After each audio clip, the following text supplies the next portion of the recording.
Australia is currently in the midst of a very serious war that's been going on for over a century against an enemy that is likely to win.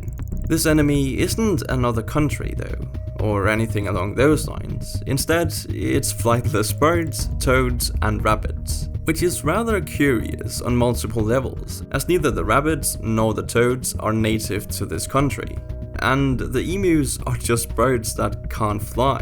So how is this possible? Why is Australia in a war against something that shouldn't even be there? And why on earth has it been going on for 150 years? Well, it all started with the flightless bird, the emu.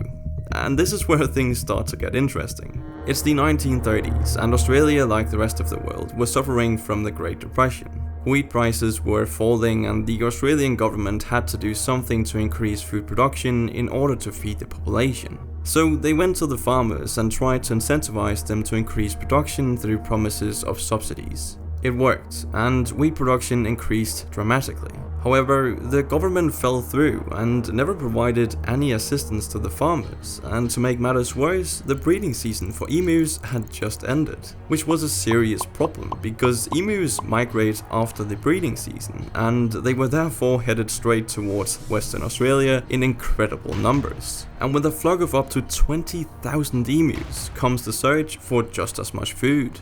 Luckily for them though, the farmers had a bunch of wheat lying around that they weren't selling to the Australian government in protest for not receiving the subsidies they were promised. So the omnivorous emus began destroying and devouring huge quantities of the farmers' crops. The emu war had begun, and Australia was fighting against an invasive species they had to get rid of to survive. So they put together what they saw as the most effective strategy that would make them the victors of this war. So what is the most effective way to combat an invasive species? Well, after some discussion, the Australian government came to the perfect solution: military force. Which was the prelude to the government agreeing to deploy 2 soldiers with Lewis machine guns and 10,000 rounds of ammunition under the command of an army major to eradicate the emus. Wait, 20,000 emus versus 3 soldiers with only 10,000 rounds of ammunition? Yeah, that seems about right. And so the trio was sent off to help the farmers, and they were allowed to assist them under the sole condition the farmers paid for food, accommodation, and ammunition. So in October, the soldiers were prepared to begin the extermination of the emus. 3 soldiers, 10,000 bullets against 20,000 emus. It was going to be a walk in the park. Or so they thought, because before the operation had even started, they encountered an issue. And no, subtraction hadn't been invented back then, so the lack of ammunition and soldiers weren't the problem here. Instead, heavy rain had caused the emus to scatter over the plains, making them difficult targets to hit with the machine guns. So the attack was postponed to the following month. And on the 2nd of November, the act finally began. The soldiers had traveled to the small town of Campion after news broke that 50 emus had been sighted there. But since the emus were out of range, locals attempted to herd the birds into an ambush. But this instead led the birds to scatter in all directions. Yet still, the soldiers tried to shoot them anyway. But all in all, only about a dozen of the feathered freaks were killed that day.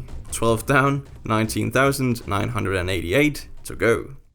And while the first day couldn't be considered a success, the soldiers were destined to succeed just a couple of days later. The major had managed to set up an ambush against more than 1,000 emus that were headed straight towards them. With a machine gun ready, all was coming together. The gunners took aim, and when the birds entered their proximity, they started firing. Unfortunately for the bloodthirsty soldiers though, they once again only managed to kill around a dozen of the emus before their machine gun jammed, and before the gun was fixed, the birds were long gone. Another opportunity had gone down the drain. With only 20 or so dead emus on their resume, the mayor and his team decided to travel to the south of Campion to see if they had better luck there. The 3rd time's a charm, right?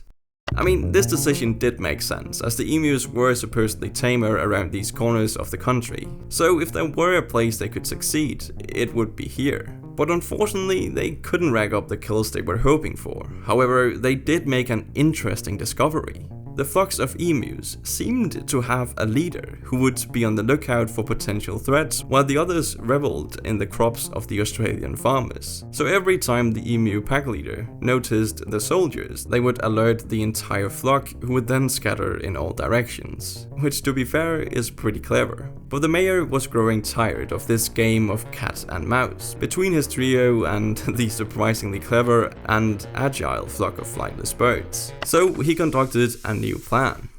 If the birds wouldn't come to him, he would come to the birds. Seems reasonable, and so the decision was made to mount one of the Lewis machine guns to the bed of a truck so they would be able to shoot the emus on the go.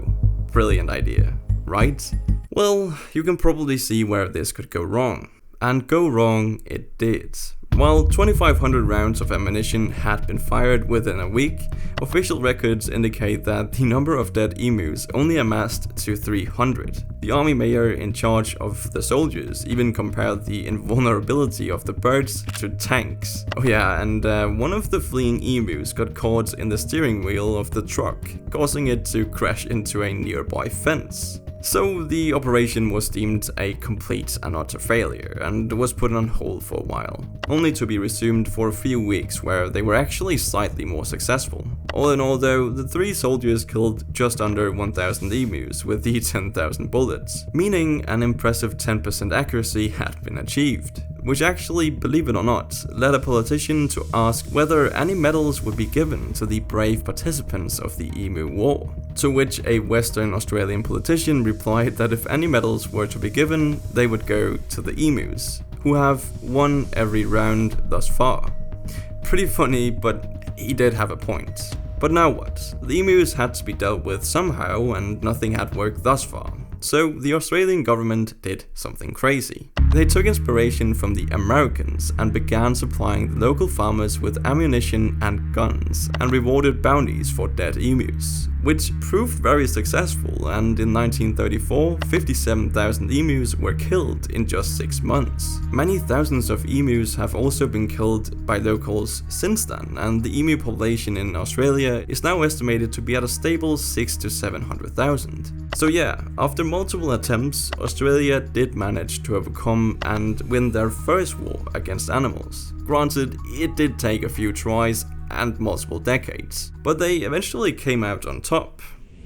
Although I guess the Australian farmers must have been in need of a new challenge, as it didn't take long before they introduced a pest to the Australian wildlife. You see, in 1935, cane beetles were devouring large fields of sugarcane in the state of Queensland, which was obviously harming the output of the local farmers significantly. So in a desperate attempt to save their remaining crops, the Aussie farmers looked towards South America, where cane toads were being used to eat the worms and grubs that were causing trouble in those regions. And to the Aussies, these toads seemed like a super effective tool against the issue at hand. Therefore, it was decided that 102 of these cane toads would be imported into Australia and set free. But quickly after setting the toads free, the farmers realized something. The cane beetles sat at the top of the sugar canes, and the cane toads sat at the bottom, which is a result of the toads not being very proficient jumpers or climbers, something the farmers forgot to check before they set them free, ultimately making the toads useless. But there was another thing the farmers had failed to consider: the extreme sex drive of these toads. As in, they'll try to mate with anything. Apparently, scientists have found them attempting to mate with rocks, clumps of dirt, and human legs. But another rather important detail is the fact that they mate all year round, and can lay up to 30,000 eggs at a time. But worst of all, these 4-legged monsters have no natural enemies in Australia, since they aren't native to this region, and due to the fact they possess toxic glands on their back, which is poisonous to virtually all Australian wildlife. So they were just left to reproduce without any hindrance. And reproduce they did, as the 102 cane toads from 1935 have since increased to an estimated 200 million. And as can be seen from these images, the cane toads have migrated from small coastal parts of Queensland, where they were first released, into central and north Queensland, thousands of miles away. They've even crossed into the states of New South Wales and Northern Territory. And since they can travel up to 60 kilometers or 37 miles per year, no corner of the country is safe from invasion. With no efficient way of eradicating large quantities of these toads, they might be here to stay. The only thing that has ever worked was pesticides, which were used on them for a short period of time, with great results actually. However, this method was banned when the chemicals turned out to cause cancer in humans. So yeah, it's pretty much the perfect invasive species, and with no signs of slowing its presence in the country, and with the cane toads invading more land for each day they roam, it's safe to say that this victory goes to the toads. It's now 1-0. But unfortunately for Australia, we aren't done, as there's one last animal I need to tell you about. An animal that is so unwanted in Australia that 3 fences totaling 3,256 kilometers have been built in order to contain it. It spans from north to south and east to west of the huge state of Western Australia, and it has one purpose: to keep this animal out. So what animal could this possibly be? Kangaroos? Dingoes? Well, not quite. It's rabbits. That once again isn't native to Australia. Do you see a pattern here? Well, unlike the cane toads, the rabbits weren't actually released to eat bugs. Instead, it was introduced for a much dumber reason. I know, it's hard to believe, but hear me out. The British settlers became quite bored after a while, and therefore they wanted to hunt rabbits, like they did back home. After all, how much harm could a handful of cute rabbits really do? So the Brits decided to import 24 of them into the state of Victoria and began hunting away.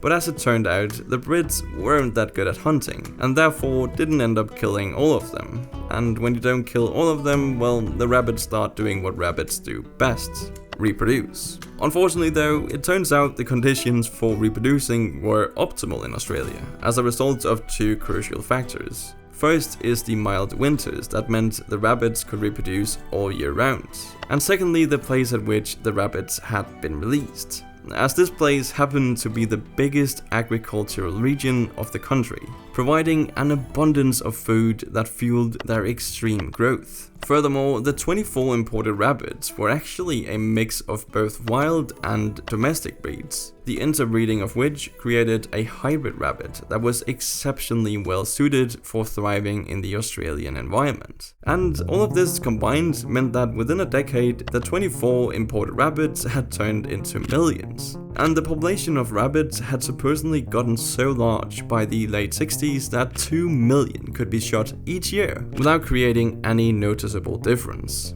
Sadly, because of this, the rabbits are suspected of being the biggest known factor in the loss of species in Australia. Many things have been done in an attempt to control their growth, among which include the previously successful method of shooting, as well as poisoning and trapping.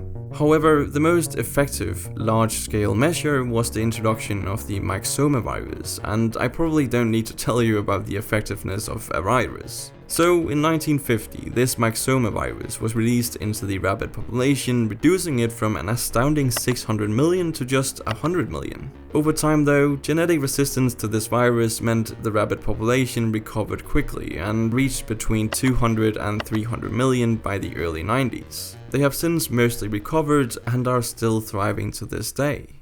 I'm sorry Australia, but this means the score is now 2-1 to the animals. And I hate to say it, but there might be another victory for the animals looming in the near future. You see, Australia is now seeing incredible hordes of mice roaming across the eastern part of the country, and new conditions that came as the result of massive droughts followed by floodings have proven ideal for mice to reproduce, and so they've started breeding in the millions. Only the future will tell who's going to win this war, but looking at Australia's track record, my bet is on the mice. Thank you for watching, and I'll see you in the next one.